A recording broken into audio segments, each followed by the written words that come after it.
Bonjour à toutes et à tous et bienvenue dans un nouvel épisode du podcast Healthy Over 50. Je m'appelle Liliane Roux, je suis coach santé et personal trainer. Je travaille essentiellement avec des femmes de plus de 40 ans. Aujourd'hui, nous allons parler de quelque chose qui impacte presque tous les aspects de notre santé, le sucre. Le sucre en lui-même n'est pas le problème. Votre corps a besoin de glucose pour produire de l'énergie.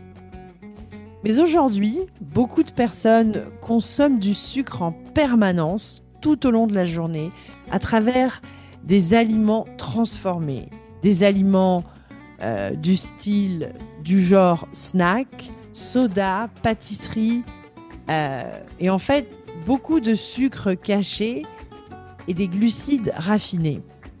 Et avec le temps, cela peut affecter votre énergie, vos hormones, votre poids, votre humeur, votre sommeil, votre digestion et votre santé à long terme. Aujourd'hui, je voudrais vous expliquer ce qui se passe réellement dans votre corps lorsque vous consommez du sucre. Parce qu'une fois que vous comprenez ce processus, beaucoup de choses deviennent réellement plus claires.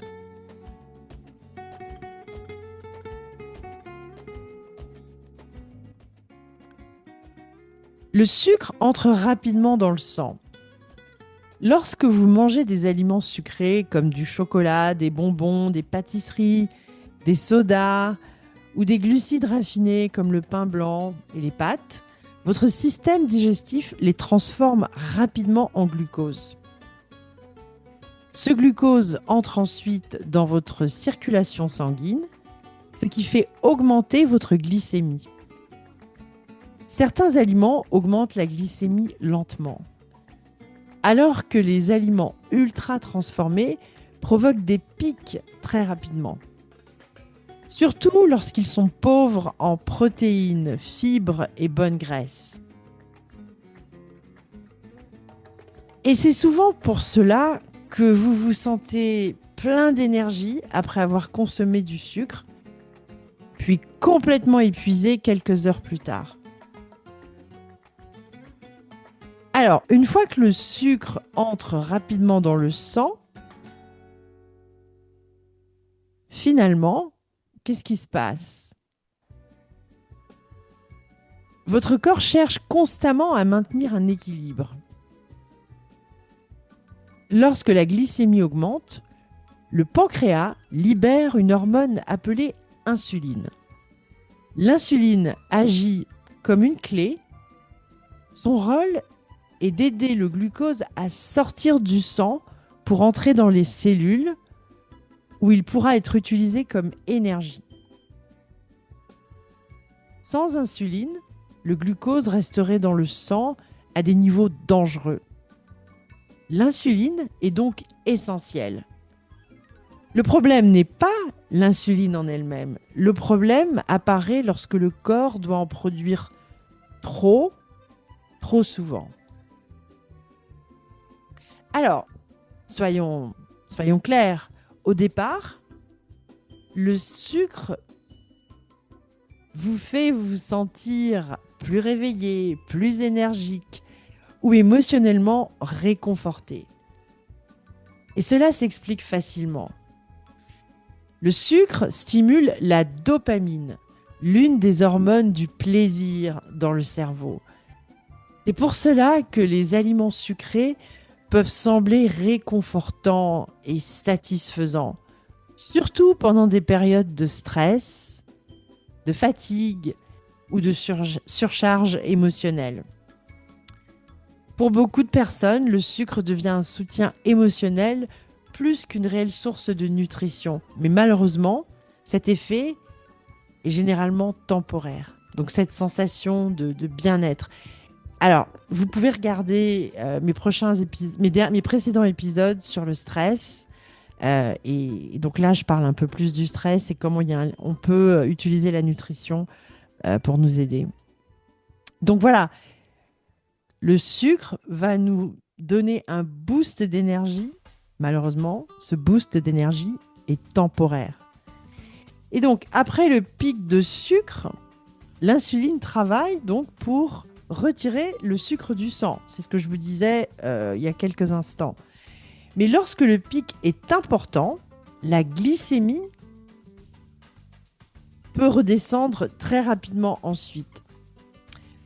Et c'est là, en fait, que survient le fameux crash.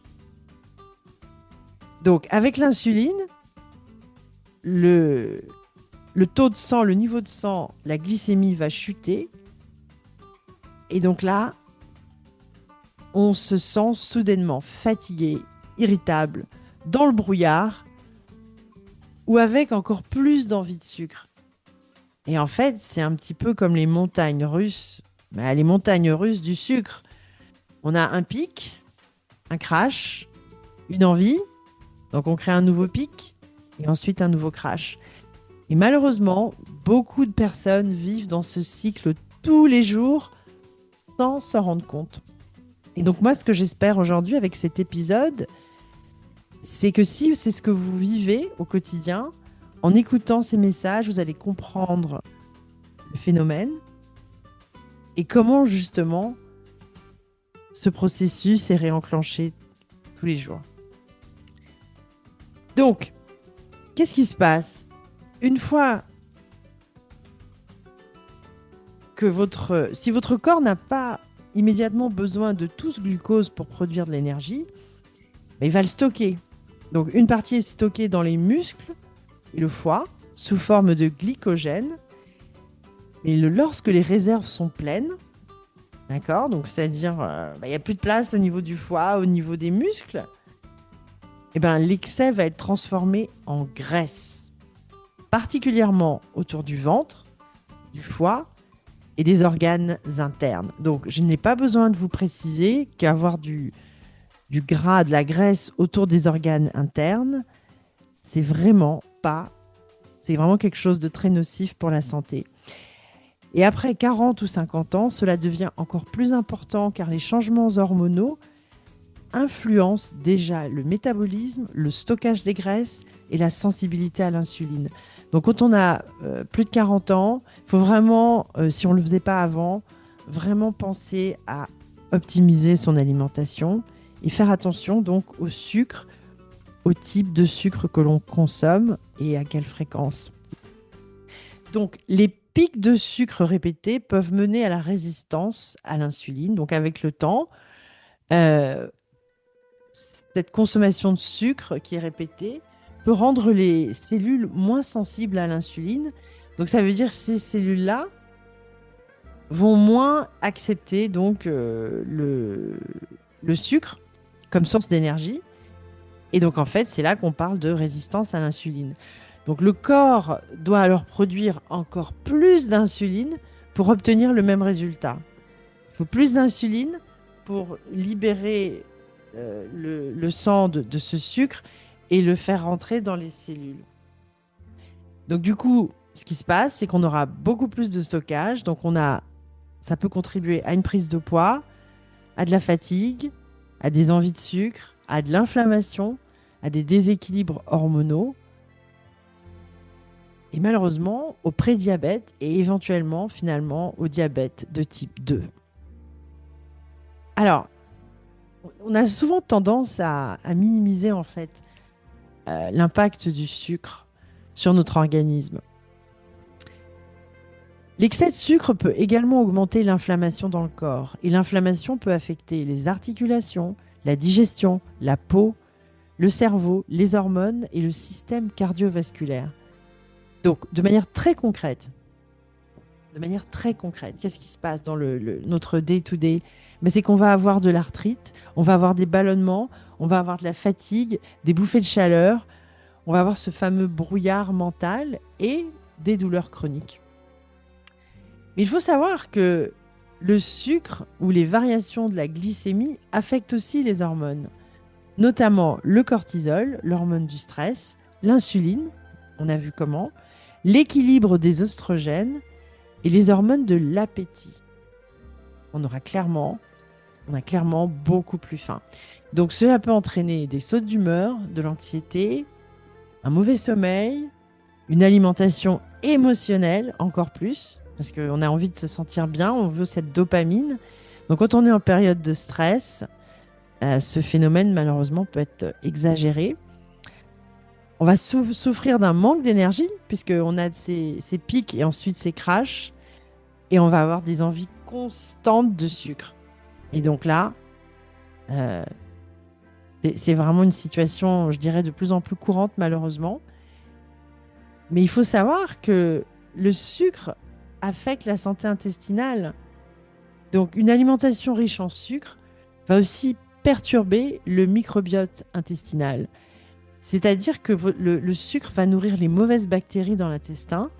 Et avec le temps, ça va favoriser ces fameux ballonnements, les troubles digestifs, l'inflammation, les envies de sucre.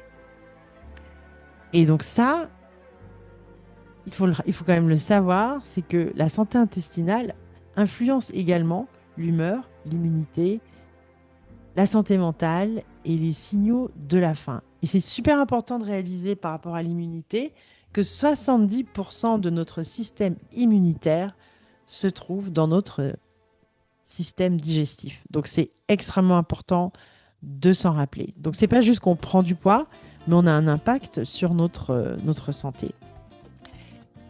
Mais tous les sucres ne se valent pas et ne sont pas identiques.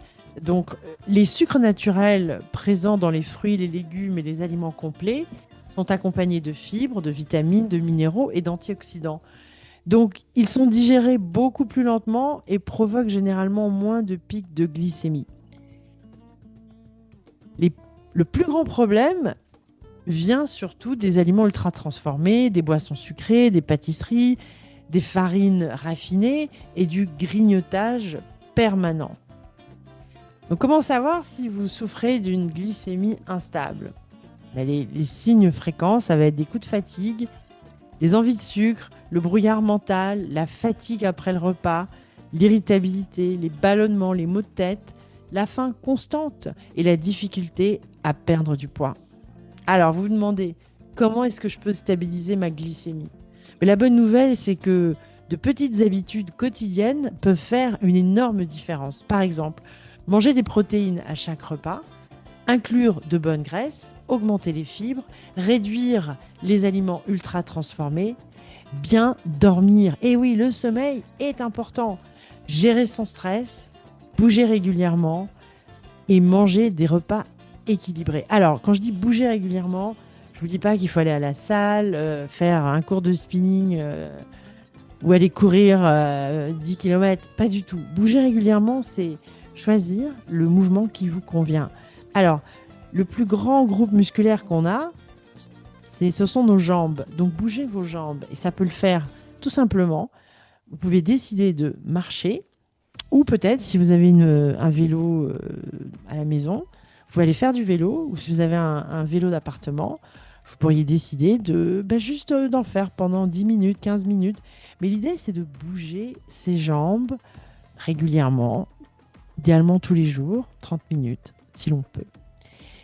Car lorsque la glycémie est stable, on se sent généralement plus calme, plus concentré, plus énergique, moins affamé et émotionnellement plus équilibré.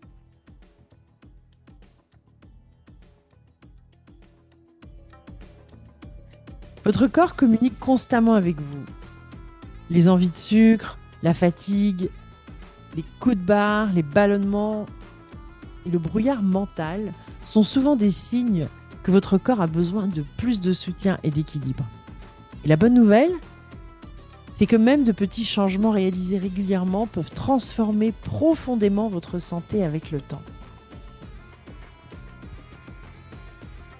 Merci beaucoup d'avoir écouté le podcast Healthy Over 50. Je m'appelle Liliane, mais vous pouvez m'appeler Lily. Et si cet épisode vous a plu, n'hésitez pas à vous abonner, laisser un avis et partagez-le autour de vous. Et souvenez-vous, votre santé, votre contrôle. Je vous dis à très très bientôt dans le prochain épisode.